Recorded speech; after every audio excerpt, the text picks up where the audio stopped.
Hi, welcome to the TRG Money Minute. I'm Devin Shute. Well, what a year that week was.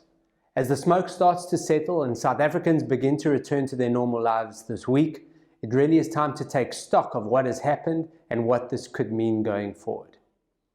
If we think back, the crisis of unemployment and poverty that had been building for many years were generally priced into the market, and the fact that this burst into unrest was no surprise. However, the spark that caused it and when it would happen were unknowable.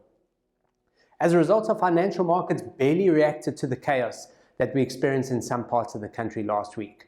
The rand did weaken somewhat during Tuesday and Wednesday, but ended on Friday only marginally weaker. The JSE also closed the week in the green territory.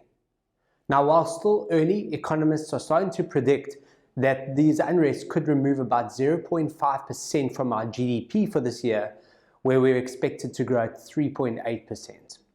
In summary, it seems like the events did not actually damage the investment case for South Africa.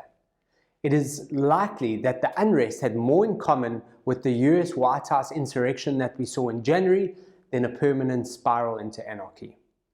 Our TRG funds have large offshore allocations, and this diversification helped them navigate last week. Now, while billions of rands worth of stock and infrastructure have been damaged, even the companies most affected like Massmart and Shoprite saw very little reaction in their share prices last week as the investors look to their future prospects. In fact, there are possibly opportunities to invest in the rebuilding themes, with JSE companies like Cashbuild, Italtile, and Afrimat likely to benefit from that. Now, the personal tragedies and the lives lost are heartbreaking. The destruction of infrastructure and jobs is tragic. But so far, it seems that the impact on the unrest has actually been limited.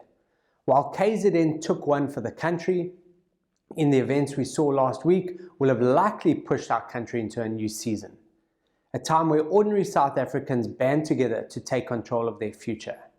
It is also a time where the much talked about economic reforms need to be prioritized and implemented.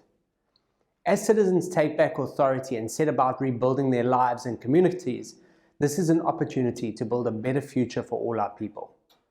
Yes, we experienced an explosion, but it was absorbed by the underlying strength of our institutions and the will of ordinary citizens to defend law and order. Thanks for watching, stay safe, and have a good week.